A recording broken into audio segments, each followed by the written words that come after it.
नमस्कार विद्यार्थी मित्रांनो, आज आपण इयत्ता 8वीच्या दुसऱ्या प्रकरणामधील शेवटचा भाग पाहणार आहोत. Draw a line parallel to the given line. दिलेल्या रेषेला समांतर रेषा काढणे. अगदी साधा सोपा भाग आहे. Practice set 2.3. एक उदाहरण मी तुम्हाला सोडून देतो. 3 उदाहरणं आहेत, दुसरी तुम्ही 2 करायची आहेत. पहिलं उदाहरण काय लिहिलं पहा. Draw a line L. Draw a line L म्हणजे काय? रेषा यल काढा. एक रेषा काढायची आहे. Take a point A outside the line. Take म्हणजे घ्या. त्या रेषेबाहेर एक बिंदू घ्या. त्याला कोणतं नाव द्यायचं? आपल्याला ए नाव द्यायचं आहे. Through point A draw a line parallel to line L. आणि रेषा यल ला समांतर असणारी रेषा काढायची आहे. कोणत्या बिंदूतून? ए बिंदूतून काढायची आहे. तर आता कशा पद्धतीने काढायची आहे लक्ष द्या. अगदी साधा सोपा भाग आहे. एक रेषा यल काढतो मी.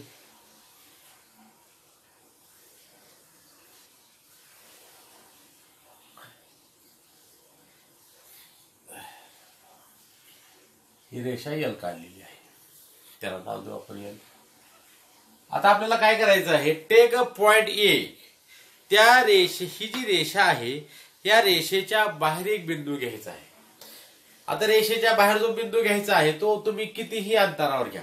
आता मी जो बिंदू घेतो आहे तो 8 सेंटीमीटर अंतरावर बिंदू घेऊ आपण. 8 सेंटीमीटर अंतरावर बिंदू कसा घ्यायचा पहा. आता आपल्याला उदाहरण जे आहे ते कुठेही घ्या म्हणून घेतलेलं आहे. आपण इथंही घेऊ शकतो, काही अडचण नाही. पण आपण घेताना एक 8 सेंटीमीटर अंतरावर घेऊ म्हणजे तुम्हाला तिसरं उदाहरण सोडता येईल. 4 सेंटीमीटर अंतरावर आहे ते, त्या पद्धतीने करू शकता तुम्ही. आता काय करणार आहे पहा. हा गुन्हे आहे, इथं 0 आहे. तुमच्या इथं सुद्धा असतं. आता मला 8 सेंटीमीटर, 8च्या ऐवजी आपण काय करू? 7 सेंटीमीटर घेऊ. 7 सेंटीमीटर. ह्या 7 सेंटीमीटर अंतरावर काय करणार मी? हा ए बिंदू घेतलेला आहे. पहा, नीट लक्ष द्या. हा बिंदू जो घेतलेला आहे मी, हा कसा घेतला पहा. 7 सेंटीमीटर अंतरावर घेतलेला आहे. तुम्हाला दिसत असेल तो 0 1 2 3 4 5 6 7 7 सेंटीमीटर. आता इथे आपल्याला विचार सांगितलं कुठेही घ्या, तर मी 7 सेंटीमीटर अंतरावर घेतलेला आहे. आता मला काय करायचंय? या बिंदूतून जाणारी समांतर रेषा काढायची आहे गुन्ह्याच्या साह्याने. आता काय करायचं पहा. हा बिंदू आपला इथं आलेला आहे. फक्त व्यवस्थित कोन मापकाची गुन्ह्याची रचना फक्त व्यवस्थित पहा. आणि काय करायचं? हा जो गुन्हे आहे आता आपला फक्त इथं 7 बिंदूवर फक्त घेऊन यायचं. इथं एवढंच करायचं. इथं आपल्याला इथं दिसतं तुम्हाला ही 0ची लाईन आणि हा 7 आणि हा फक्त गुन्हा कसा जोडलाय फक्त व्यवस्थित पहा. अशा पद्धतीनं गुन्ह्याची रचना असली पाहिजे. झालं मग. आणि काय नाही, फक्त काय करायचं आहे? इथून अशी एक रेषा काढायची आपल्याला. जे अंतर किती आहे? 7 सेंटीमीटर आहे. आणि हा जो बिंदू आहे तो बिंदू काय करायचा आपल्याला? या रेषेवरून घ्यायचा.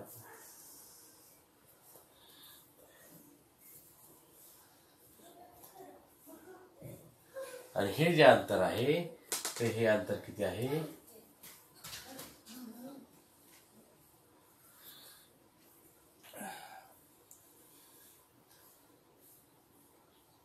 7 सेंटीमीटर. अशा पद्धतीने आपण या रेषेच्या बाहेर ए बिंदूतून जाणारी या यल ला समांतर असणारी रेषा काढलेली आहे. तर एवढाच भाग या आपल्या आजच्या अभ्यासामध्ये आहे. अशा पद्धतीनं तुम्ही दुसरं उदाहरण घ्यायचं आहे. रेषा यल काढायची आहे. त्या रेषा यलच्या बाहेर टी बिंदू घ्यायचा आहे. त्या टी बिंदूतून जाणारी अशी समांतर रेषा काढायची. आता यावेळेस तुम्ही इथं जसं मी दिलेलं अंतर घेतलं 7 सेंटीमीटर, तुम्ही कोणतंही अंतर घेऊ शकता. तिसरं जे उदाहरण आहे, रेषा यम आणि त्या रेषेला 4 सेंटीमीटर अंतरावर, जसं मी आता ही 7 सेंटीमीटर अंतरावर ए बिंदू घेतलेला आहे तसं तुम्ही 4 सेंटीमीटर अंतरावर हा बिंदू घ्यायची गरज नाही. डायरेक्ट तुम्ही त्या आता मगाशी जशी मी रेषा काढून दाखवली तशी रेषा काढू शकता तुम्ही. वाटल्यास तुम्हाला आणखीन एक मी उदाहरण सोडून देतो. मी तिसरं उदाहरण सोडू आपण. 4 सेंटीमीटर अंतरावर कसं आहे तेवढी फक्त तुम्हाला मी आकृती काढून दाखवतो. पहा, अगदी अगदी साधी सोपी आकृती आहे. यापूर्वी आपण जसं काढली तशी एक रेषा काढा, त्याला नाव द्या यल. त्याला नाव काय आपण दिलेलं आहे, यल रेषा नाव दिलेलं आहे. आता मला किती सेंटीमीटर अंतरावर काढायचे आहे? 4 सेंटीमीटर अंतरावर. एक लक्षात घ्या, गुन्हा कशा पद्धतीने पकडायचा आहे. हा जो मोठा गुन्हा आहे तो इथं ठेवायचा या रेषेवर. आपला शून्य कुठेही ठेवा तुम्ही, काही अडचण नाही. हा शून्यावर ठेवायचं, शून्यावर ठेवला असा इथं पकडा त्याला. आणि त्यात आपला किती सेंटीमीटर आहे हा असा करायचा आहे. हा का गुन्हा असा पकडायचा. 4 सेंटीमीटर अंतर पाहिजे आपल्याला. मग ही 4 सेंटीमीटर अंतर जिथं आहे तिथं इथं अशा पद्धतीने याची रचना करा. अगदी साधं सोपं आहे. हा पहिला गुन्हा, हा दुसरा गुन्हा, आणि 4 सेंटीमीटर अंतर आहे ना, ओढायचं एक रेष झालं. आणि ही जी रेषा आहे फक्त रेषा काय करायची, लांब व्हायची. आधी असेल मोठी ठीक आहे, नसेल तर आता फक्त थोडी वाढवा त्या रेषेला. झालं आपलं. ह्याला नाव द्या यम. तसं काय ना, कोणतंही नाव द्या तुम्ही. आणि हे जे अंतर आहे, हे अंतर किती आहे? 4 सेंटीमीटर.